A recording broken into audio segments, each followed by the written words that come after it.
Bonjour à tous, et effectivement je m'appelle Philippe Smith et je suis chef de projet SIG 3D à la ville Eurométropole de Strasbourg. Et notamment je fais partie du service géomatique et connaissance du territoire qui a pour mission notamment de produire, de gérer et de diffuser.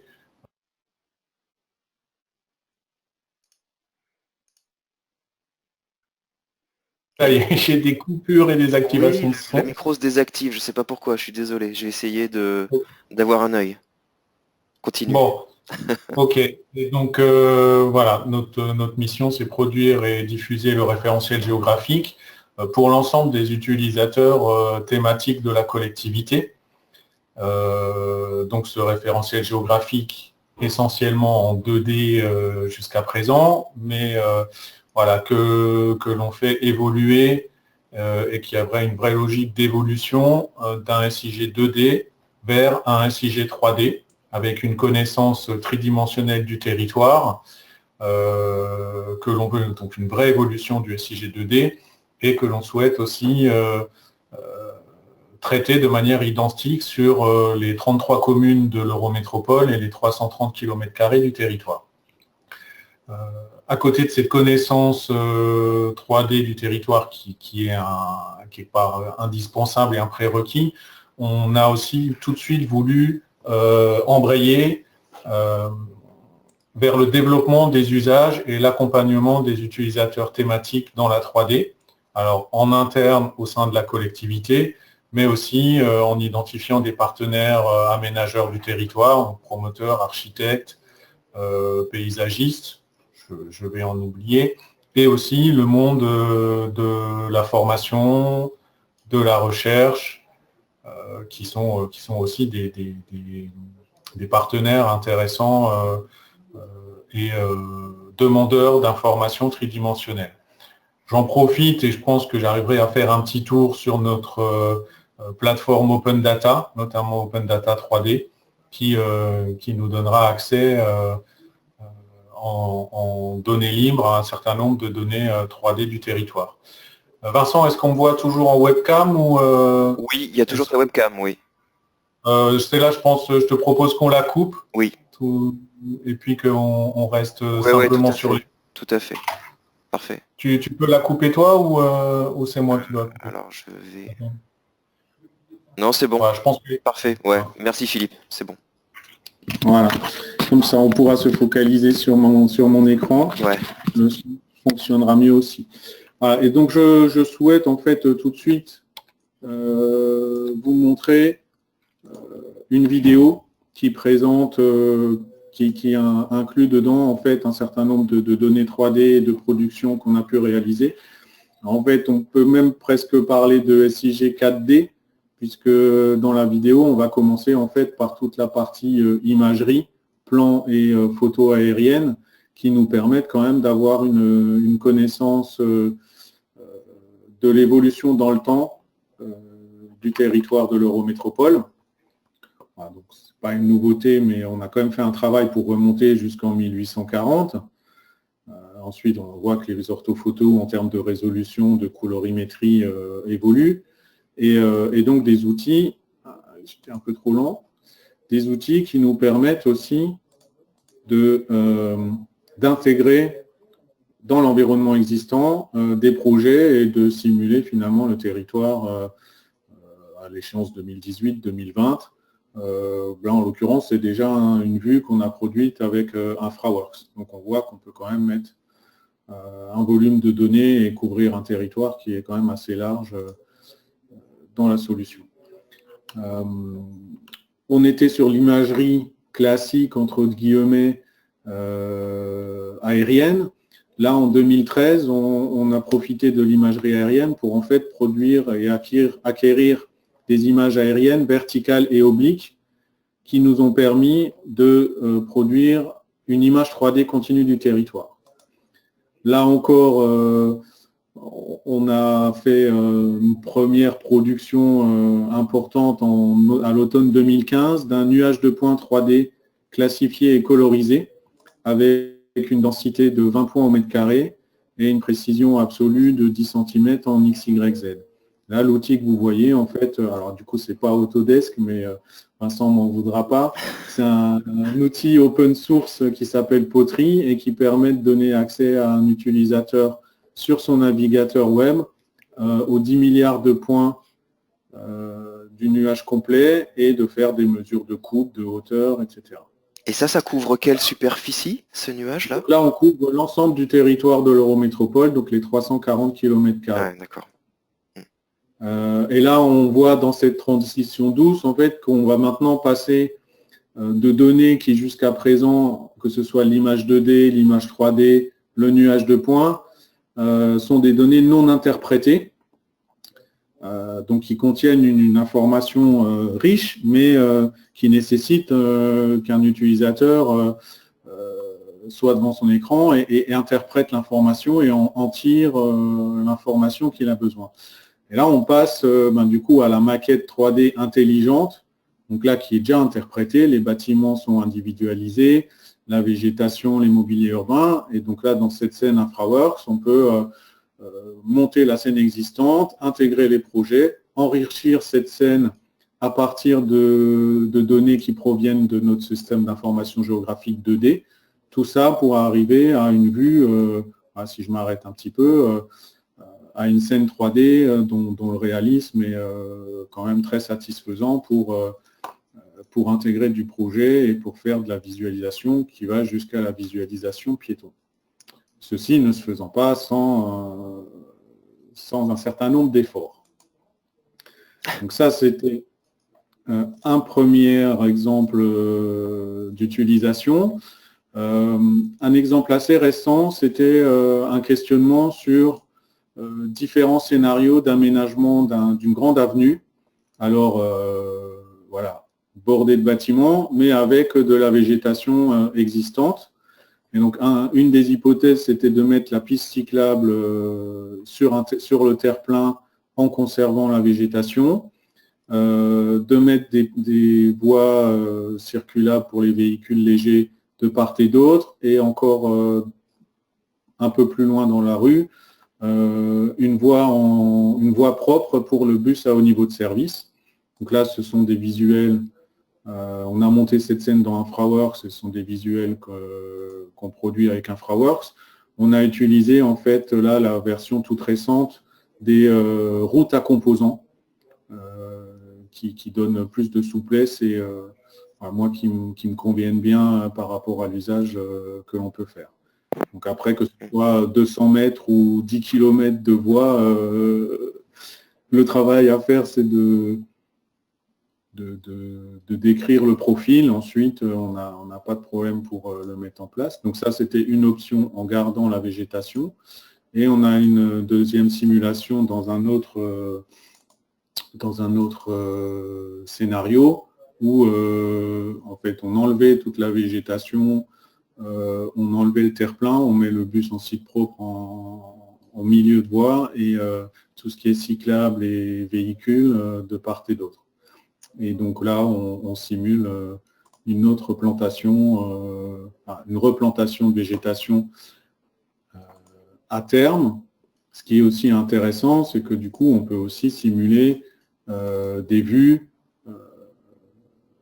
juste au moment de la fin des travaux où la végétation n'a pas encore atteint sa taille adulte, mais ça sera le ressenti à la fin des travaux des riverains et de tous ceux qui vont emprunter cette voie. Donc c'est aussi intéressant de pouvoir montrer une situation fin de travaux et puis à terme quand la végétation a grandi.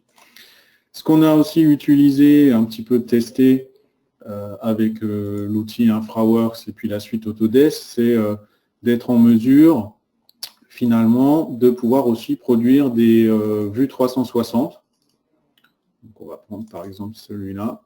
Donc ça, pour le faire, en fait, on exporte la scène en FBX depuis InfraWorks.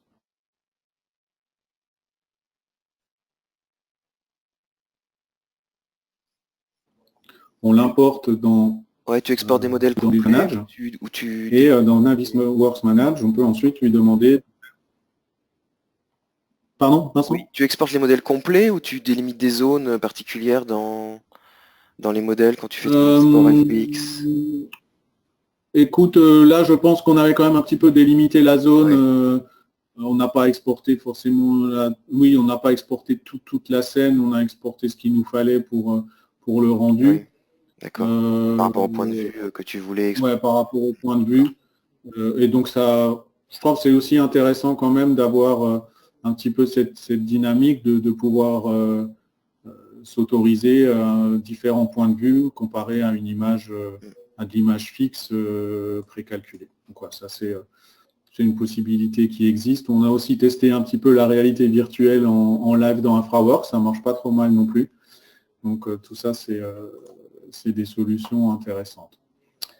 Mm. J'avais encore un exemple, oui, le dernier exemple que je vais vous montrer avant qu'on rentre dans le vif du sujet, et qui va finalement nous donner un petit peu une vue du résultat qu'on va vouloir obtenir, c'est voilà, ce qu'on va essayer de refabriquer ensemble, ça va être une scène de ce type-là, où voilà, on a le terrain, les bâtiments, on a de la végétation, mais on a aussi un certain nombre d'éléments du mobilier urbain, feu, lampadaires, potelets, bornes incendie, poubelles. Voilà. Et toute cette scène-là, on va la créer de façon semi-automatisée en exploitant l'information géographique 2D, la connaissance 2D du territoire, les bibliothèques qu'on a mis en place dans InfraWorks pour voilà, créer cette scène piéton. Donc là, dans ce cas d'usage, en fait, on était dans une problématique où dans cette grande avenue, le service des espaces verts dépense de l'argent puisqu'elle a une gestion de taille des arbres annuels qui, du coup, dans les niveaux de contraintes budgétaires actuelles, se posait la question, mais est-ce qu'on ne pourrait pas finalement laisser ces arbres pousser en port libre au lieu de les tailler chaque année? Et donc là, l'exercice était de faire une simulation si on laissait l'arbre pousser de façon libre. Et ce n'était pas inintéressant parce qu'en fait, même le technicien responsable des arbres n'avait pas imaginé, enfin imaginait un autre résultat que celui-là, et quand on fait cette simulation, même lui se dit, ah non, quand même là, on est en train de faire un rideau de végétation, c'est beaucoup, on peut pas proposer ça, effectivement, ça convient pas très bien. Et du coup, voilà, on peut quand même derrière simuler en disant, mais finalement, si on les laisse pousser, mais on n'en a que 1 sur 2, qu'est-ce que ça pourrait donner? Donc là, on peut faire une simulation où on dédensifie.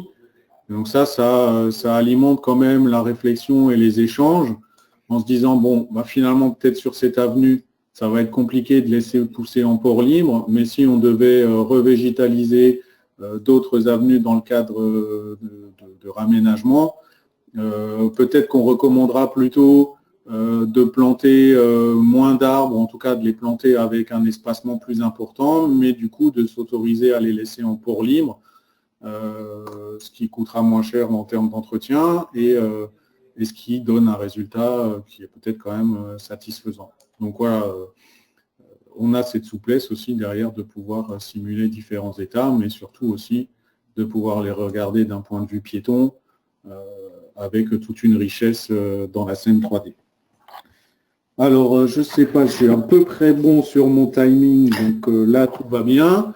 Donc, ce que je vous propose maintenant, bah, c'est de voir un peu plus dans le détail comment finalement on fait pour enrichir notre scène dans InfraWorks et aussi dans 3ds Max à partir de notre connaissance 2D, 3D du territoire. Alors, je triche pas, mais en fait, on s'est dit avec Vincent, vu le temps qu'on avait, l'intérêt principal n'était pas forcément de montrer comment on intégrait le modèle numérique de terrain et les bâtiments dans la scène 3D, parce que ça, c'est quelque chose d'assez connu. Voilà mon modèle de base qui va s'ouvrir. Oui, on a discuté avec Philippe et on a pensé que c'était plus intéressant de focaliser sur les spécificités d'utilisation Ouais. qui avaient été développées par Philippe au sein de son service, plutôt que les classiques, entre guillemets, importations de terrain et de bâtiments, qui sont les manipulations plus basiques avec InfraWorks. Voilà, donc juste pour vous montrer en fait au niveau du terrain, en fait on prépare les terrains. Alors avec notre outil de modélisation, nous on utilise Rhinoceros et à la suite les plugins Rhinocity. Et on utilise, on verra beaucoup aussi FME, qui est un outil de transformation, de manipulation et de transformation de données et de structures de données. Donc on prépare le MNT au format IMX pour l'import dans InfraWorks. On texture le MNT à partir d'images ECW. Et les bâtiments, on prépare les bâtiments aussi avec nos outils Rhino au format OBJ et on importe sous forme de modèle 3D nos bâtiments au format OBJ et voilà, on arrive à ce résultat, souvent texturé à partir d'images aériennes, donc c'est pas trop mal, mais on se rapproche quand même pas trop au niveau texture. Voilà, ça c'est notre scène de base. Souvent, on est déjà content avec ça, mais bon, on se rend compte assez rapidement qu'il va déjà nous manquer une première chose essentielle, ça va être la végétation. Donc, cette végétation, comment on va réussir à l'obtenir? Cette végétation, en fait, ce qu'on a fait un travail au départ, c'est de constituer une base de données de connaissance des emplacements des arbres, la position des arbres. Pour cela, en fait, on a croisé plusieurs types d'informations. On a déjà une première information qui provient du service métier, du service thématique espace vert et nature, qui gère les arbres d'alignement et des parcs sur la ville de Strasbourg et sur leur métropole. Donc, ils ont déjà des relevés terrain de la position de l'arbre, de son essence, de sa taille, de son port, des diamètres de houppier, etc. Donc des informations assez riches. On peut voir par exemple, voilà, si je clique ici sur un arbre d'alignement, on a son origine, on a la hauteur de l'arbre, son diamètre de couronne, le diamètre de tronc en centimètres, son identifiant, l'essence. Alors, vous verrez en fait qu'aujourd'hui, notre bibliothèque, il faut encore qu'on l'enrichisse, donc on n'utilise pas aujourd'hui l'information d'essence. Alors elle est connue en fait sur 80 000 arbres. Notre base de données contient 1 300 000 arbres, donc voilà, ça reste encore un peu limité. Donc des arbres thématiques, des arbres qui ne sont pas gérés par le service espace vert, mais qui sont levés par le service géomatique parce qu'ils sont accessibles depuis l'espace public. Et puis, en fait, beaucoup d'arbres aussi qui ne sont pas levés, notamment tout ce qui va être en zone boisée. Un petit peu se déplacer, voilà. On n'aura pas forcément un lever complet de tous les arbres des parcs. Et donc là, on a, ou alors de tous les arbres qui sont dans les propriétés privées. Donc là, ce qu'on a fait, c'est qu'on a utilisé le nuage de points, pour ceux qui ont marqué origine LIDAR, on a utilisé le nuage de points classifié pour extraire, alors là, de façon automatisée, un peuplement, une position d'arbre, un peuplement d'arbres, une hauteur et une diamètre de couronne calculée à partir du nuage de points. Bon, il me faudrait toute une journée pour vous expliquer dans le détail le traitement, mais voilà. Aujourd'hui, on dispose d'un référentiel de végétation, et donc c'est celui-ci qu'on va utiliser sur notre scène ici. On est sur la place de la République. Ce sont ces données-là qu'on va utiliser comme données d'entrée pour InfraWorks. Alors pour autant, on ne peut pas encore le faire tout à fait directement. C'est là où on va passer par FME, qui va ici en fait lire nos données de référence et les découper. Je ne vous ai pas montré, mais en fait on gère à côté une autre couche de données dans le système d'information. Voilà, ça c'est l'emprise en vert, l'emprise de la zone de végétation que je vais vouloir importer dans ma scène InfraWorks. Je ne vais pas importer les 1 300 000 arbres, on est à peu près d'accord. Donc là, on récupère la donnée. On fait un premier pré-traitement sur cette donnée, et comme elle est un peu particulière au niveau de la végétation, quand c'est un arbre dont on a une connaissance du service métier, on va utiliser la connaissance du service thématique pour dimensionner l'arbre.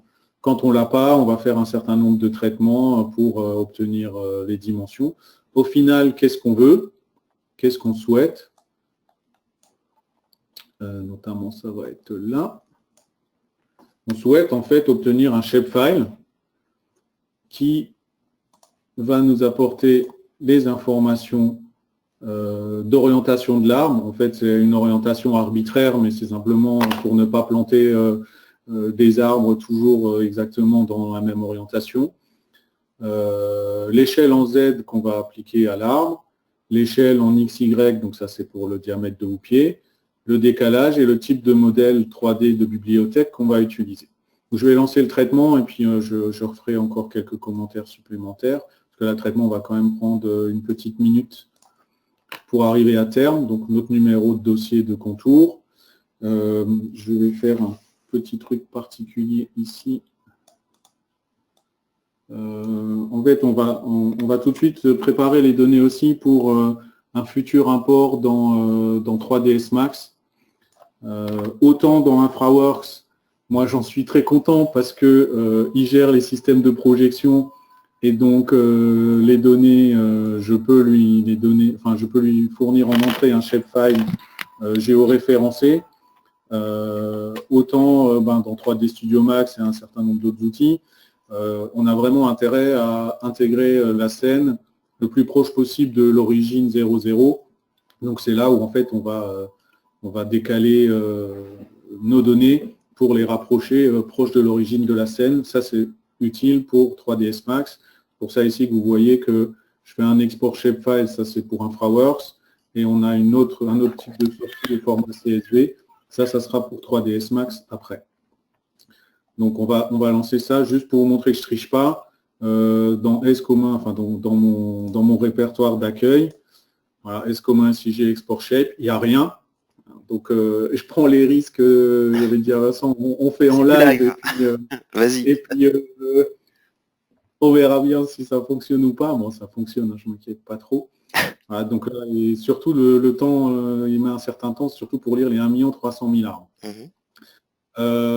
En fait, quelle problématique on a pour insérer du mobilier urbain dans la scène, c'est qu'il faut qu'on arrive à faire le lien entre finalement le SIG 2D où les objets sont localisés, ils sont souvent localisés en 2D, et ils ont certaines dimensions qui sont incluses dans la géométrie.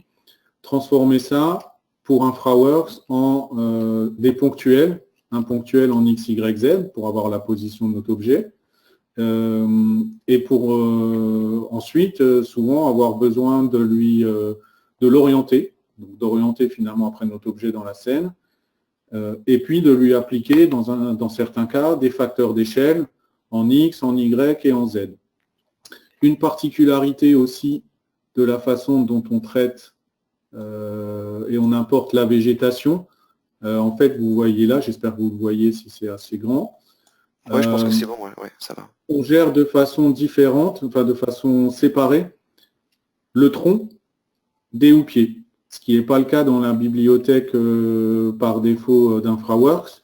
On fait ça parce qu'en fait, on souhaite pouvoir appliquer un facteur d'échelle au tronc différent du facteur d'échelle des houppiers. C'est-à-dire si on a un arbre qui fait 15 mètres de diamètre de houppier, on va multiplier notre modèle de houppier par 15. Pour autant, le tronc, on ne veut pas le multiplier par 15 parce que son diamètre sera peut-être beaucoup plus faible. Donc on veut pouvoir appliquer des facteurs d'échelle différents au houppier et au tronc. Ça nous permet aussi de placer le houppier plus ou moins haut par rapport au tronc. Quand l'arbre est petit, la végétation elle va commencer parfois à 2,50 m du sol. Quand l'arbre est adulte et mature, souvent c'est plutôt à 5 mètres. Donc séparer les troncs et les houppiers, ça nous donne cette souplesse aussi de pouvoir placer de façon encore un peu plus réaliste le début des feuilles par rapport au sol. Donc ça, c'est un petit peu, je pense, une particularité. Et tu es arrivé à ce besoin-là parce que vous aviez les données qui correspondaient à ça dans ta base de données aussi.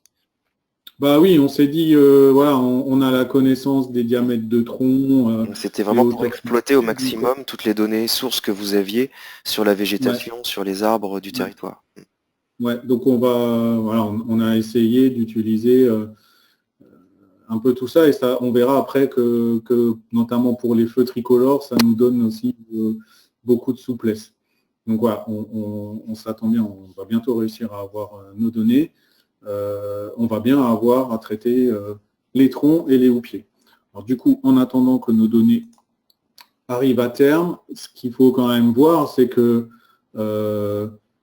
alors je suis bien dans les catalogues, voilà. Ce qu'il faut voir, c'est qu'il faut, dans la palette des styles d'InfraWorks, il nous faut bien une bibliothèque d'objets 3D à mettre en correspondance. Et donc là, nous, en fait, on a créé notre propre bibliothèque d'objets 3D qu'on enrichit, qu'on met à jour, qu'on complète, et donc pour pouvoir la partager entre les différents utilisateurs, pour l'instant, en fait, on fait des exports-imports de catalogues, donc ça nous crée, finalement, il nous demande un fichier JSON, donc je crée ma scène 3D, j'importe ma bibliothèque Eurométropole, et voilà, j'ai les objets qui m'intéressent, et là, en l'occurrence, végétation LOD2. Voilà, pour l'instant, on intègre un seul modèle d'arbre. On a bien mon modèle de tronc et mon modèle de houppier. Là aussi, nos modèles pour ces arbres, ce sont des modèles unitaires, c'est-à-dire ils rentrent dans une boîte de 1 mètre par 1 mètre par 1 mètre.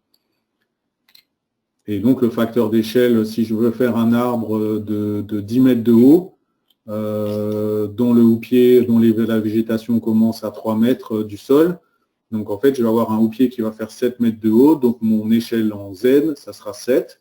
S'il fait 10 mètres de diamètre, comme son diamètre fait 1, je lui affecterai un facteur en X et en Y de 10. Et du coup, ça me permet de faire des arbres larges, réguliers, mais avec le même modèle, je peux faire un arbre fastigié. Si je lui mets une échelle en Z de 20 parce qu'il fait 20 mètres de haut, mais que sa couronne ne fait que 4 mètres, il aura une échelle en XY de 4. Et donc, on peut, à partir d'un seul modèle, finalement, déjà obtenir des belles variations dans la géométrie des objets. Je pense que, en ayant parlé... Successful, ok. Successful, c'est préférable. Voilà, donc on va avoir 549 arbres qu'on va intégrer dans la scène. Donc si on est successful, c'est qu'on a des fichiers shapefile ici, voilà, ils sont apparus. Et donc je vais partir dans le traitement maintenant de ça. Donc on va importer du shapefile, on va aller les chercher.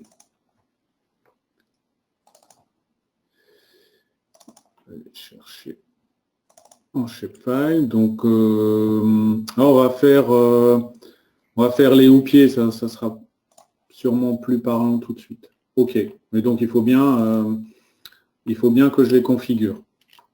Alors, normalement, je ne le fais plus à la main, mais on va le faire ensemble à la main pour comprendre un peu ce qui se passe. Donc, voilà, on va faire des arbres. Et là, comme j'ai un seul modèle, je ne m'embête pas beaucoup avec le reste. Il a bien reconnu que j'étais en CC48, que je ne me décale pas, donc tout va bien. La source, on ne drape pas.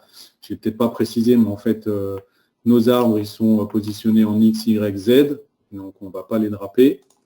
Et en fait, là où nous, on va toucher les choses, c'est ici. C'est, OK, on va lui dire, voilà, tu vas utiliser pour représenter mon houppier le modèle de houppier standard. On ne va pas commencer par ça. Alors, on utilise les attributs qui sont dans le shapefile, donc notamment ici, pour la rotation autour de Z, la valeur qui est dans l'attribut orientation. Pour la déformation en donc finalement du diamètre de houppier, on va utiliser le paramètre d'échelle x, y, parce qu'en fait là, on va déformer de la même façon en x et en y pour la végétation. Et pour gérer la hauteur de l'arbre, on a l'échelle en z. Maintenant, comme on a un houppier, on a aussi calculé un attribut. Il est où?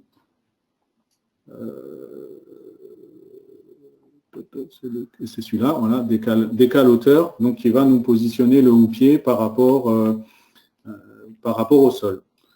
Fermer, actualiser, croiser les doigts. Et ça fonctionne, donc comme le convient. Ça marche toujours, un framework de toute façon. Ah bah oui, non, mais j'ai eu peur de moi, j'ai pas peur d'un framework. Non, ça marche à tous les coups. Et c'est bien, on voit bien la correspondance avec la photo aérienne, on voit bien c'est intéressant. Oui, on voit les positions, on est à peu près, on voit qu'on est quand même à peu près réaliste par rapport aux tailles des arbres aussi. Donc finalement, vous voyez, on a un seul modèle d'arbre, mais en gérant les houppiers, les diamètres, les hauteurs sous houppiers, etc., on arrive à positionner des petits arbres, des grands arbres. Donc on fait ça pour la végétation. Et en fait, pour l'autre, je vais vous montrer comment je fais pour me fatiguer encore un peu moins. Donc on va aussi importer les troncs. Les troncs, c'est le même principe. Donc on va toujours lui dire que c'est des arbres. Mais je vais encore moins me fatiguer parce que, en fait, je peux utiliser directement un import par script. Donc là, j'ai juste oublié de m'ouvrir mon répertoire avec... c'est là qu'il va falloir que je le retrouve rapidement.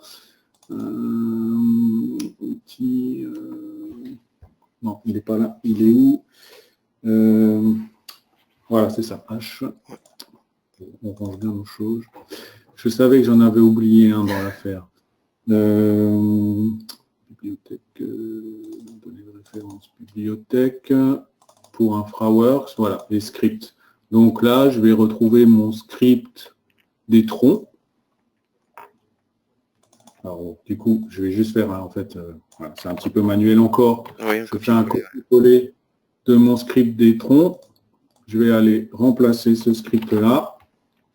Alors qu'on voit finalement qu'au lieu de le faire à la main, il me fait la même chose. Hein. Dans l'élévation offset, il va chercher ma valeur d'attribut décalage, il va chercher le nom du modèle, il va l'orienter.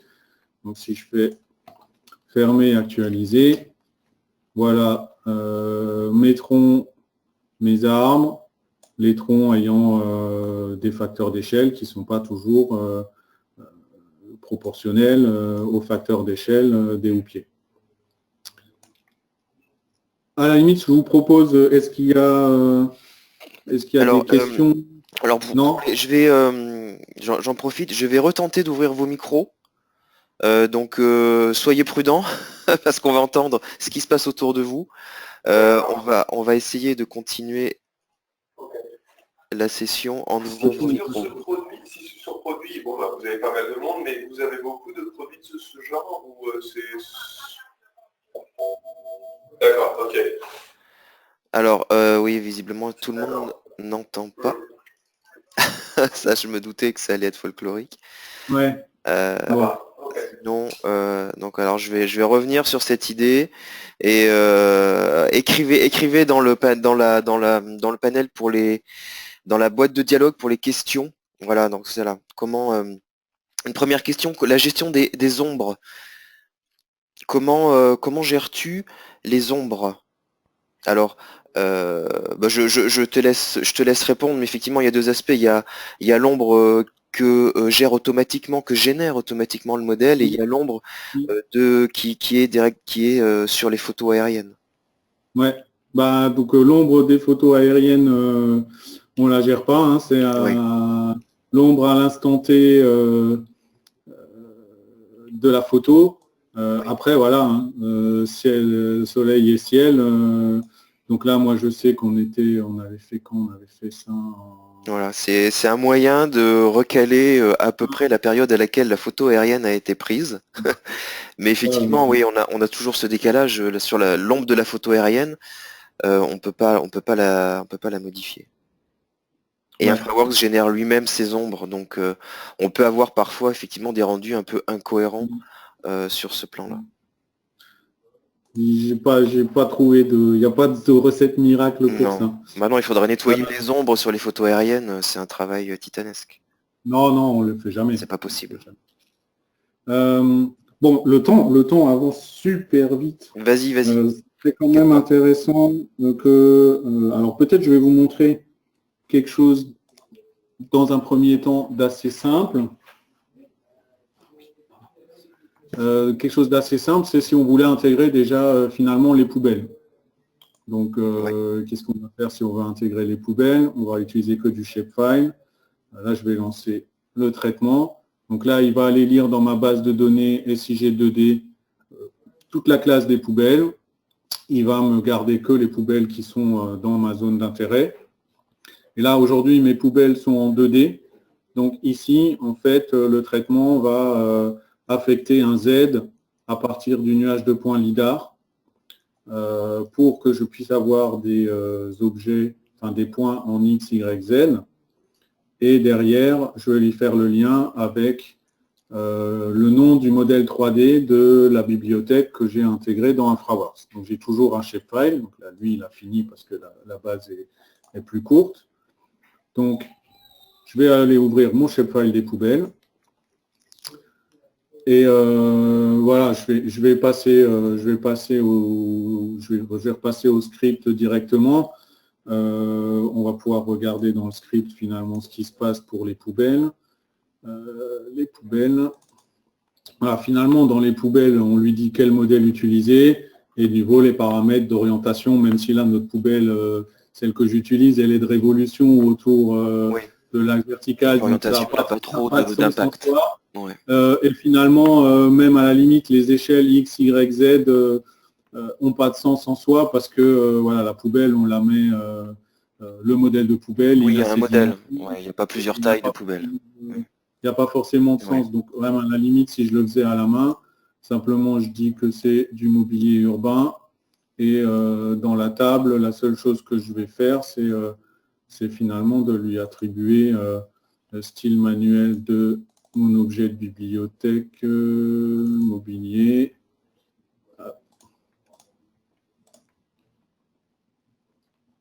Et voilà. Donc là, je viens d'intégrer des poubelles. Ce que je peux vous montrer, peut-être, voilà, c'est pareil, on ne les tire pas de nulle part. Hein. Ces poubelles, c'est là où on tire tout le bénéfice de l'information géographique. C'est, voilà, ici, j'ai mon objet. Donc, c'est une classe mobilier urbain poubelle. Donc, toutes les poubelles du territoire sont relevées. Donc, je me sers de cette information-là pour sa position et j'utilise le traitement FME pour rajouter des informations complémentaires qui me permettent après de faire le lien entre mes informations shapefile, la bibliothèque InfraWorks pour avoir un rendu dans la scène. Okay. Il y a une question, Philippe, de la part de Lionel, à propos des modèles, de la gestion des modèles. Est-ce que tu as des modèles déjà préparés par quartier ou est-ce que tu fais des modèles à la demande? Alors les bâtiments, forcément, ils sont faits individuellement. Par contre, là, aujourd'hui, pour la végétation... Alors, quand je parle de modèle, je parle de ce que tu appelles un univers InfraWorks. Ah, oui. Ouais, alors du coup, la puissance qu'on a, c'est que comme on a une connaissance 3D du terrain, des bâtiments et une connaissance 2D sur l'ensemble du territoire, la scène qu'on fabrique ici sur le secteur de la place de la République, on la produit de la même façon sur les 330 km² de l'Eurométropole. Voilà. Donc c'est plutôt à la demande.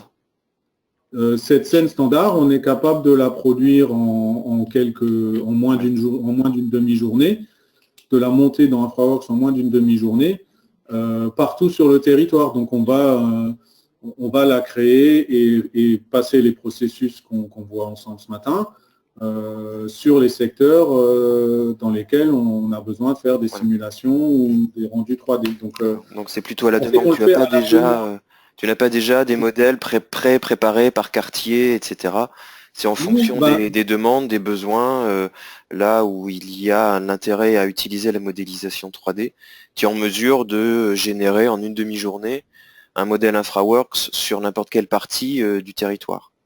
Oui, qui sera la base de départ pour travailler les modèles, intégrer des projets, mettre en place des scénarios différents.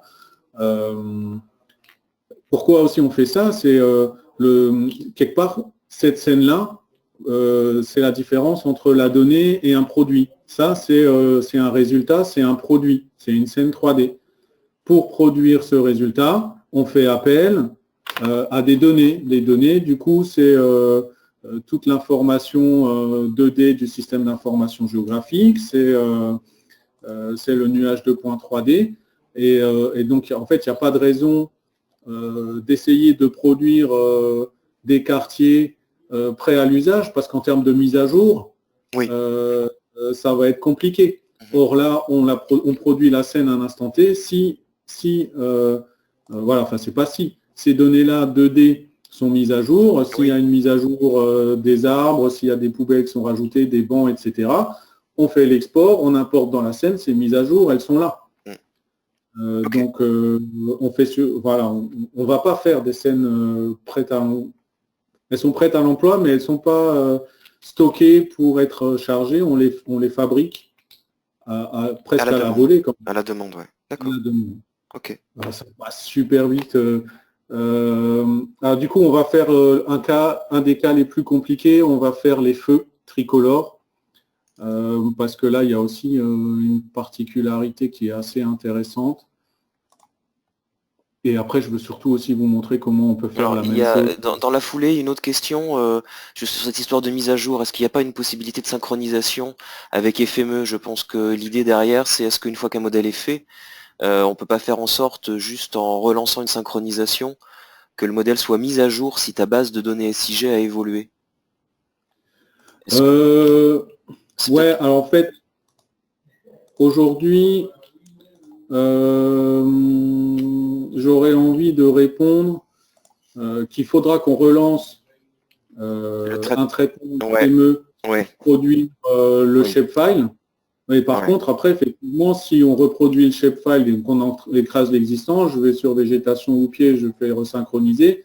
Et ma scène va se mettre à jour. Oui. Le process limitant, c'est le traitement FME, en fait. Ouais, ou alors il faudrait être capable par un script dans InfraWorks de lancer le traitement FME qui va produire le nouveau shapefile et d'en faire la synchronisation. Donc, on n'a pas aujourd'hui vraiment... on n'a pas ce lien, mais pour autant, en fait, c'est en fait une super question. Ça me permet d'embrayer là-dessus. Aujourd'hui, je ne peux pas parce qu'en fait, j'utilise des shapefiles. Donc, quelque part, quand même, finalement, j'extrais la donnée et elle est un peu morte parce qu'elle est extraite. Je compte beaucoup, en fait, sur ce truc-là, où je vais pouvoir faire une connexion Postgres, par exemple, puisque là, on utilise effectivement PostGIS, Postgres pour nos bases de données. Donc là, si je fais ma connexion Postgres directement, je vais pouvoir être en synchronisation et en mise à jour instantanée de ma scène à la seule condition que dans ma base Postgres, j'ai toutes les informations qui sont aujourd'hui dans le shapefile, c'est-à-dire la position en X, Y, Z, les facteurs d'échelle, les décalages de houppier, etc.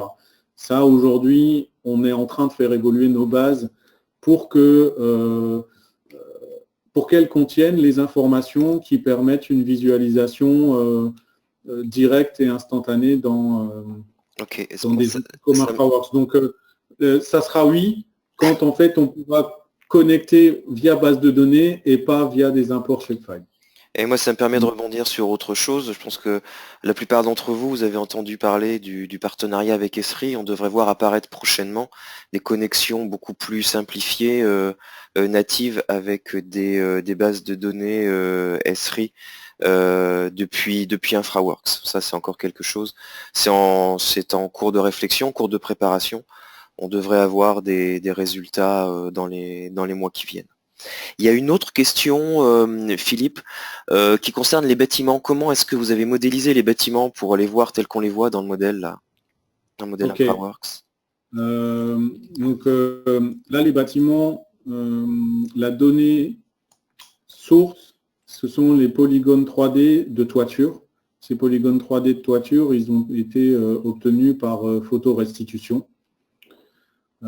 Et c'est l'outil Rhinocity qui nous permet de produire à partir des polygones de toit le maillage du bâtiment.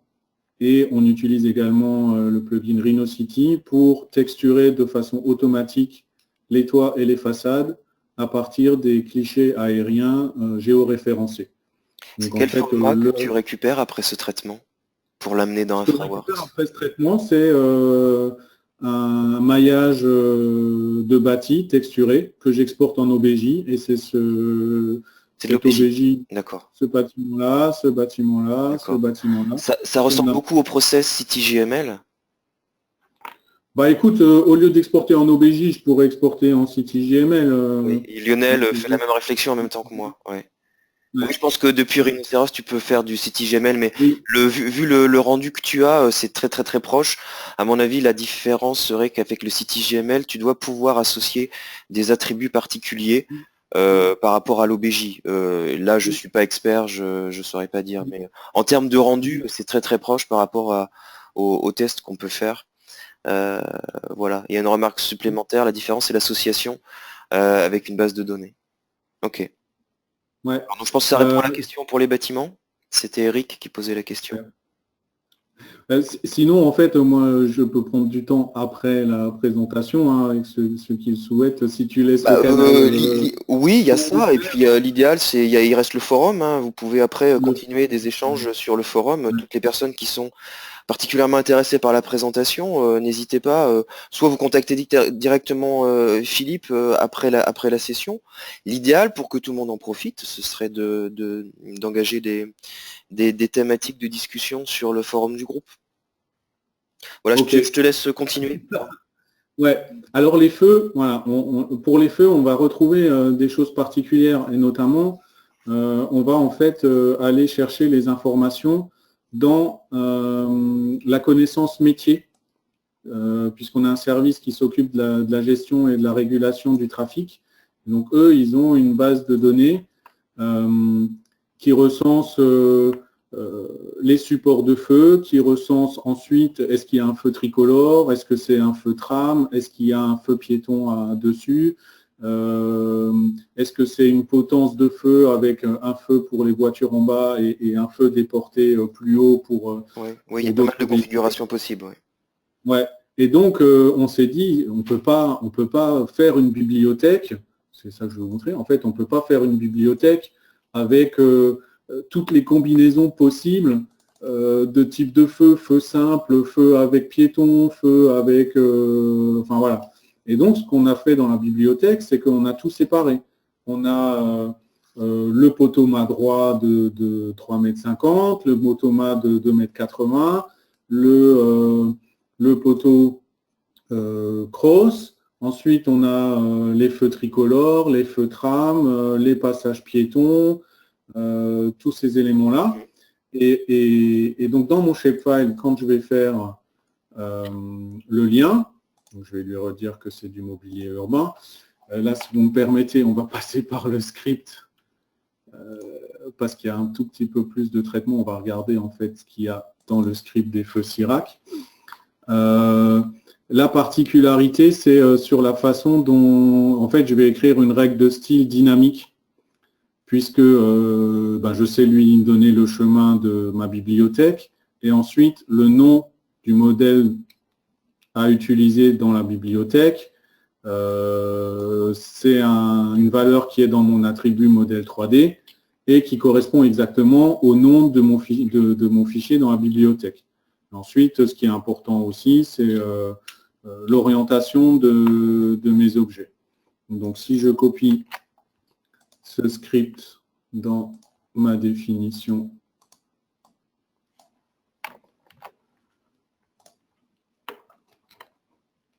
Voilà. La magie opère. Et voilà qui apparaissent les feux tricolores avec les passages piétons. Avec, je sais qu'on a un cross, un peu plus loin. Je vous donne mal à la tête, hein, je sais, c'est une de mes choses favorites, c'est de donner mal à la tête aux gens à qui je montre. Mal au cœur. Mal au cœur. Voilà, et on a bien nos objets qui sont orientés, positionnés. Ouais. Alors on voit que de temps en temps, la 3D elle peut nous permettre de se rendre compte que, ok, ils ont bien une info métier qui dit qu'il y a un feu tricolore tram, mais ils ont oublié de mettre l'info métier pour dire qu'il y a un support. En fait, c'est pas vrai, parce que si j'avais eu le temps d'intégrer les lampadaires, les mâts lampadaires, en fait, ce feu tram, il est intégré sur un mât lampadaire. Donc, il n'y a pas de mât spécial pour faire tenir le support. Il est intégré sur un mât lampadaire. C'est pour ça qu'en fait, il faudrait enrichir la scène en entier pour pouvoir la mettre dedans.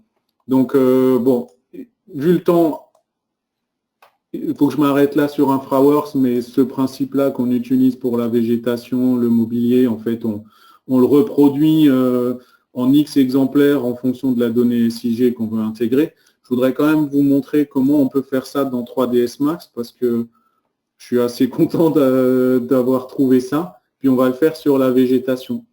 En fait, pour faire ça dans 3ds Max, on va un peu tricher. C'est-à-dire que je vais utiliser un script. Alors, lequel c'est OpenScript. On va utiliser un script. Il est où celui-là? Il est dedans. On va utiliser un script qui va nous permettre d'importer des boîtes, en fait. On se souvient que j'ai fait créer un fichier CSV. Ce fichier, en fait, il va contenir la position X, Y, Z de mon arbre, ses dimensions d'échelle X, Y, la dimension d'échelle Z et le décalage par rapport au sol. La technique que j'utilise, en fait, c'est de créer une boîte. Cette boîte, donc une boîte 1, 1, 1, elle est ici. Cette boîte 1, 1, 1, on va lui appliquer un facteur d'échelle X, Y, Z. Ensuite, on va la déplacer pour la mettre à la bonne place dans la scène. Et enfin, on va lui appliquer une rotation, en fait, finalement, si on en avait besoin. Et le petit secret derrière, c'est de lui attribuer un nom qui correspond au nom du modèle 3D qu'on voudra lui appliquer. Donc, si je fais ça, tool, on va aller chercher notre fichier déhoupier. Donc là, il bosse et voilà quelque chose d'horrible. Il nous a fait nos boîtes. Sauf qu'on est content parce qu'on voit déjà que les boîtes sont orientées et puis qu'a priori, on reconnaît un petit peu qu'on avait des gros arbres ici, des arbres plus petits. Donc on se dit, ah, il y a quand même des chances que ça marche. On va refaire la même chose pour les troncs. Là, on les verra moins bien, les troncs, parce que forcément, ils sont déjà en dessous des grosses boîtes. Ils vont être imbriqués, ouais, dans les boîtes là, ouais. Ils sont positionnés. Ouais. Et maintenant, en fait, ce qu'on peut voir ici, c'est, voilà, je me retrouve avec plein d'objets qui s'appellent 2AT. En fait, c'est arbre 2, tronc standard. Et puis après, il doit y avoir des 2AF, arbre lot 2, feuillu standard. Et ils portent bien un nom. Et maintenant, tout le secret du truc, c'est de faire import remplace. Et là, on lui dit, ah bah justement, tiens, tu vas aller regarder si dans une autre scène, et c'est le cas, par contre, il faut juste où c'est que j'ai mis mes scènes, elles sont là-dedans. Dans une autre scène, en fait, on a fait une scène, c'est un peu notre bibliothèque. Autant dans InfraWorks, on a la palette des styles pour gérer les bibliothèques, autant dans 3D Studio Max, je ne la connais pas. Donc du coup, on crée des bibliothèques pour 3D Studio Max en gérant des scènes prototypes. Données de référence, bibliothèque 3ds Max, dans mes scènes. Voilà, notamment j'ai une scène,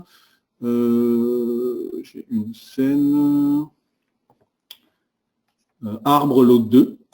En fait, ma scène arbre lot 2, on voit, elle contient un tronc et elle contient mon houppier. Donc, je sélectionne cette scène et il me dit, ah bah tiens, j'ai trouvé des objets qui se correspondent parce qu'ils portent les mêmes noms, 2A feuillu, 2A tronc. Je dis, ben justement, prends-moi-les et fais-moi le remplacement. Veux-tu remplacer? Oui. Là aussi, suspense. Là, je crois que je suis en mode de rendu super. Et voilà. Okay. Comment je viens de placer dans ma scène 3ds Max des houppiers et des troncs. Et c'est ma même végétation que celle qu'on avait dans InfraWorks. Okay. Je ne sais pas si on a détourné ou pas, mais en tout cas, Alors, on a une scène de bibliothèque et puis on les applique comme ça. Et donc les feux, les lampadaires, les poubelles, les abribus, etc. C'est pareil. On les rentre dans InfraWorks ou dans 3ds Alors, Max. merci pour le partage de l'astuce. Il y a des questions sur ce passage à 3ds Max. Ouais. Tout d'abord, pourquoi pas un simple import FBX d'InfraWorks dans 3ds Max?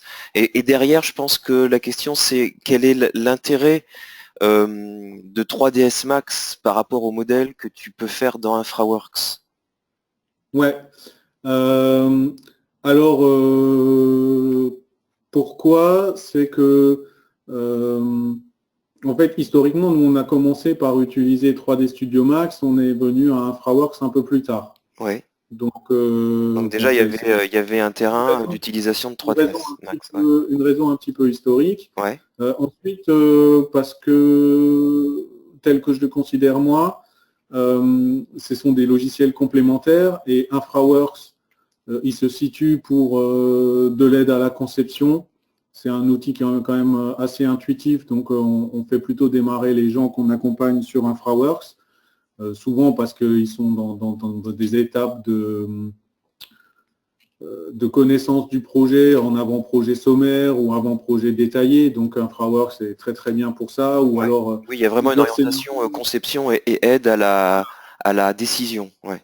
Ouais, ouais. Et on a quand même d'autres utilisateurs qui sont déjà plus avancés et qui souhaitent des rendus images haute définition.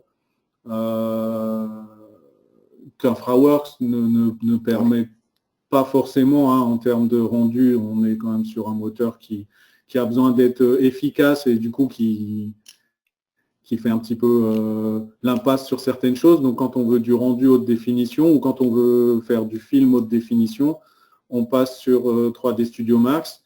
Et donc on ne passe pas systématiquement par InfraWorks pour faire du 3D Studio Max. Donc voilà, on voulait aussi être indépendant, pouvoir créer des scènes InfraWorks ou des scènes 3D Studio Max. Après, je suis d'accord avec vous, si j'ai la scène dans InfraWorks, il y a de fortes chances que je fasse de l'export FBX pour Studio Max, parce que je ne vais pas la recommencer de zéro. Oui, oui. Mais oui, ça dépend vraiment de l'utilisation qu'on veut faire. Effectivement, s'il y avait déjà des personnes autour de toi qui étaient sur 3ds Max, c'est bien aussi de leur permettre de faire eux aussi le modèle et d'exploiter ce que tu as fait sur InfraWorks pour faire la même chose dans 3ds Max. Effectivement, en fait, je pense que la question vient aussi du fait qu'il y a eu récemment une webcast qui montrait comment on pouvait faire de la réalité virtuelle en utilisant 3ds Max et tout simplement en poussant le modèle InfraWorks exporté en FBX dans 3ds Max comme base de travail pour après remplacer des textures et utiliser les fonctionnalités avancées de 3ds Max, parce que c'est vrai que là on a les capacités explosent en termes de rendu, de qualité d'image et de vidéo, et notamment pour faire de la réalité virtuelle. Ouais. Okay. Visiblement ça répond à la question. Ouais. Oui. Et il y a aussi un principe que les géomaticiens, auquel les géomaticiens tiennent et qui a toujours eu son sens, c'est l'indépendance entre la donnée et le produit et le résultat visuel. Donc c'est là où on montre bien, on prouve bien que notre donnée source c'est la même que ce soit pour InfraWorks ou 3ds Max. Et on est bien en mesure de l'intégrer dans ces outils-là et aussi dans d'autres, je veux dire SketchUp, Rhino, pas forcément que, on n'est pas que dans l'environnement Autodesk. En fait, c'est important pour nous que la donnée soit la plus indépendante possible de l'environnement dans lequel derrière elle va être exploitée pour la partie graphique. Donc ça, c'est un principe qui fait qu'on va souvent tenir à ça. D'accord. Il y a une autre question à propos des shapefiles, des modèles shape que tu as utilisés. Où est-ce qu'on peut se les fournir? Où est-ce qu'on peut les trouver, ces modèles shape? Est-ce que on peut pas. En fait, on peut pas parce que alors on peut pas. À l'Eurométropole, on ne peut pas parce que ce que vous voyez là du référentiel topographique détaillé, c'est un référentiel qui est coproduit avec des partenaires privés et donc il est soumis à tarification. Il est vendu si quelqu'un veut un export. Donc vous êtes en mesure de fournir cet accès-là en moyennant paiement? Oui.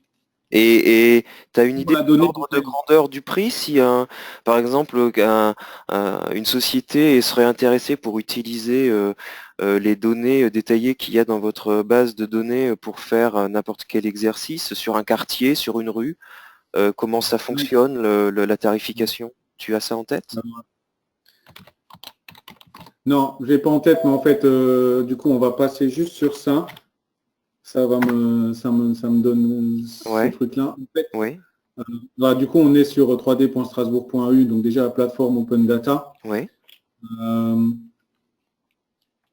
En Open Data, il y a un certain nombre de données topographiques qui sont disponibles, mais c'est des données topographiques simplifiées ou cartographiques. On n'a pas les données détaillées, celles-là, elles sont à tarification. Je suis obligé de botter en touche pour les prix parce que c'est variable en fonction de ce que tu veux, mais par contre, ce que vous pouvez retenir, c'est le point d'entrée, c'est d'envoyer un mail à l'adresse atelier.géomatique@strasbourg.eu. C'est eux qui s'occupent de toute la partie prestation, donc ils répondent au cas par cas en fonction de l'emprise, du type de données. Ok, je ne sais pas si la question portait spécifiquement sur Strasbourg, mais j'imagine que pour la plupart des grandes agglomérations, ça fonctionne à peu près pareil. Il y a des données qui sont en libre accès, des données assez générales en libre accès, et on doit pouvoir solliciter des services géomatiques pour éventuellement acheter de la donnée plus précise. Ça doit être si elle n'est pas en open data, oui. D'accord. Ce qui est intéressant là-dedans, c'est qu'on a mis en open data donc, le nuage de points complet dans différents formats.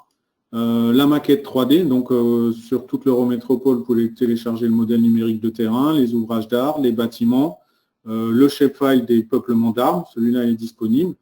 Et puis, je ne résiste pas en fait à vous montrer une donnée et puis un service aussi qu'on a mis en ligne sur le dernier photomaillage 3D. Et du coup, on va pouvoir aller place de la République. Vous verrez que je ne vous ai pas trop menti. Donc ça, c'est des images résolution 3 cm qui ont été acquises d'hélicoptères et qui permettent de calculer un photomaillage 3D du territoire. Donc là, alors bon, du coup, c'est un concurrent, alors je ne dis pas le nom. On l'a aperçu, je couperai au montage. Désolé. Non, mais bon, voilà, nous, collectivité, on essaye d'utiliser, enfin voilà, on utilise différents outils. Ne m'en veux pas trop, Vincent. Ça va. Mais bon, tu savais que tu prenais un risque à vos points quand même. Et voilà, et donc si on regarde le photomaillage et notre scène 3D, on n'est pas trop mal, hein, y compris en réaliste de végétation. Voilà, et donc là, ce photomaillage-là, il est quand même... je finis, comme il est l'heure de manger, je vais vraiment vous donner mal au ventre. Voilà, non, mais tout le monde est toujours là, Philippe, donc continue. Il n'y a pas de problème. Voilà, ça, je vous invite à découvrir. Hein, il est sur accessible depuis Chrome, voilà, accessible depuis notre plateforme Open Data, hein, 3d.strasbourg.eu. Et le photomaillage, faites-vous plaisir. Ici, on a le viewer des 11 milliards de points 3D. Et puis, effectivement, soit on peut, enfin, ça risque d'être compliqué de poursuivre à la voix parce que j'ai l'impression que la technique n'est pas quand même faite pour faire de la conférence vocale, mais voilà, moi je reste ouvert à échanger Ouais, sur un forum. ouais. Alors attends, il y a toujours des questions. Ah bah je réponds avec plaisir, hein. Pascal demande, alors Pascal a vu des ouvrages d'art, il a l'œil, moi j'ai pas fait attention, il demande comment ils ont été modélisés. Ah, alors en fait, on Ah fait oui, aujourd'hui d'accord. une version simplifiée, hein, ils sont là. Ouais, En fait, des ouvrages d'art LOD1, donc on les ouais, modélise comme des bâtiments, c'est-à-dire on fait une plaque au sol, et puis on les texture avec l'orthophotographie. Donc, au moins, ça permet, voilà, ça donne l'info, ouais, ça permet d'accord, de oui. montrer un Oui, truc, on ça peut pas permet vraiment dire qu'ils de ont été passer un peu. spécifiquement modélisés, c'est assez sommaire. C'est Représenté, assez sommaire. ouais, d'accord. On Ok. va, on va améliorer ça aussi, mais Non, mais quelque c'est part, ils déjà peuvent une super suffire, hein, parce base, hein, que, c'est très intéressant. ouais, Ouais.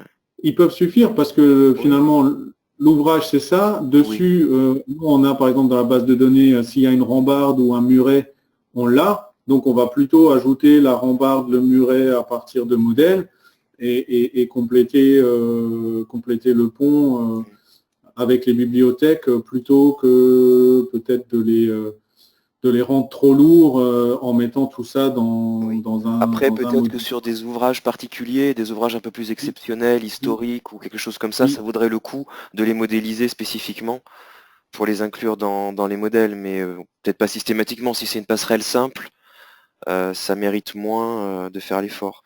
Et il y a eu une remarque à propos des données en open data du Grand Lyon. Je pense on est pas mal à s'intéresser à cette thématique et à avoir regardé ces données-là.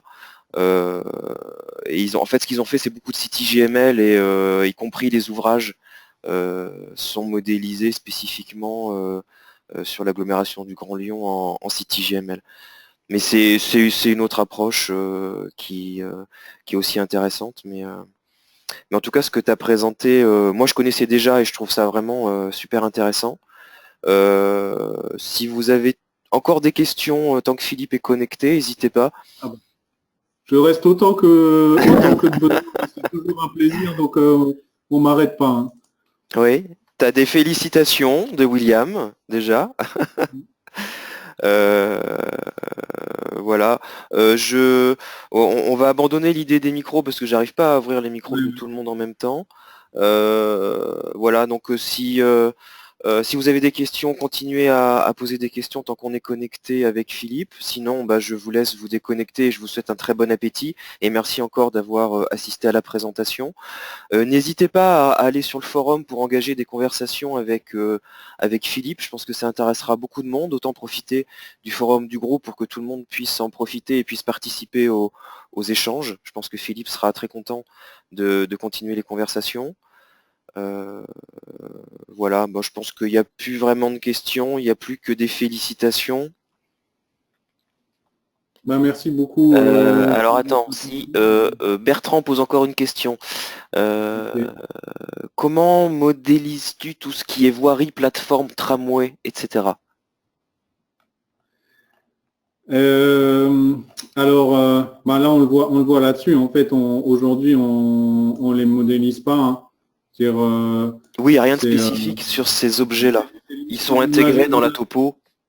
Ouais, c'est Oui, l'imagerie aérienne qui déjà nous donne une info et ouais, puis le cerveau reconstitue un petit peu les choses. ouais. Euh, En fait, ça fait partie des futures évolutions parce que dans le SIG 2D, on a, où c'est quelle est cette plateforme? Ah oui, si vous avez des données dans la plateforme SIG, vous pourriez En les fait, ici, intégrer dans dans la le modèle. plateforme SIG, on Les a cette rails, c'est source-là quoi? qui a une limite de voie. Limite de voie. Euh, Notamment, c'est la limite du quai. D'accord, Il y a d'accord. encore des choses qu'on peut essayer d'aller creuser. Ici, on a les murs, donc c'est pareil, mais ces murs sont en 2D, mais au moins on a leur position. Il faudrait qu'on arrive à en faire de la surface 3D et pas de la ligne 2D pour Ce que créer tu les as murs. dans ta base de données, des éléments pour comment dire, les arrêts de tram? Ben, oui, C'est- ben là on est à l'arrêt. Ouais, Alors tu vois, ça c'est le quai, mais il est renseigné voilà, comme une limite de voie de type quai. Donc je pourrais faire un traitement particulier en faisant référence à une bibliothèque dans InfraWorks Ouais, d'accord.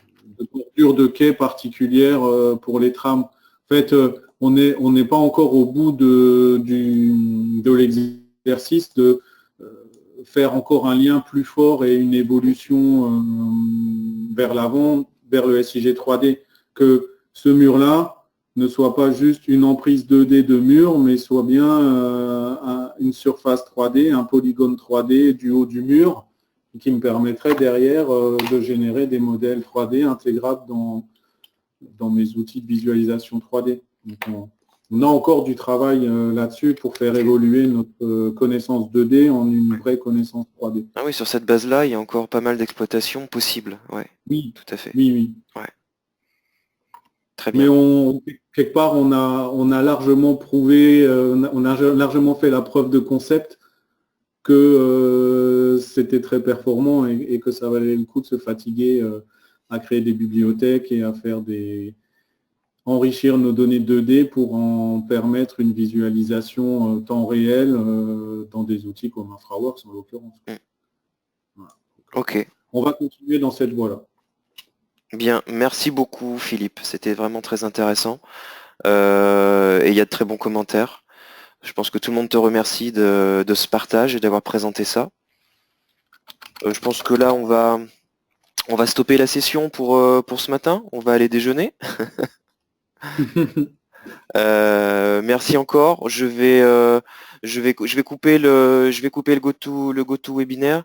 Donc je vous rappelle, n'hésitez pas à revenir solliciter Philippe à travers le forum du groupe. N'hésitez pas à lancer des discussions si après la vidéo. Donc la vidéo, je vais la poster bien sûr comme d'habitude sur le portail BIM 360 du groupe. Vous pourrez la récupérer et la visionner à volonté.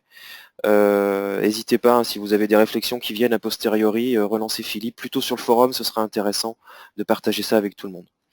Là, merci encore à tous. Philippe, un dernier mot ou Un mot pour moi, vous remercier tous de votre attention et c'était toujours un réel plaisir de pouvoir échanger et puis partager des usages et des savoir-faire. Donc merci beaucoup à tous. Merci Vincent. Merci à toi. Bonne journée à tout le monde. À bientôt. Au revoir.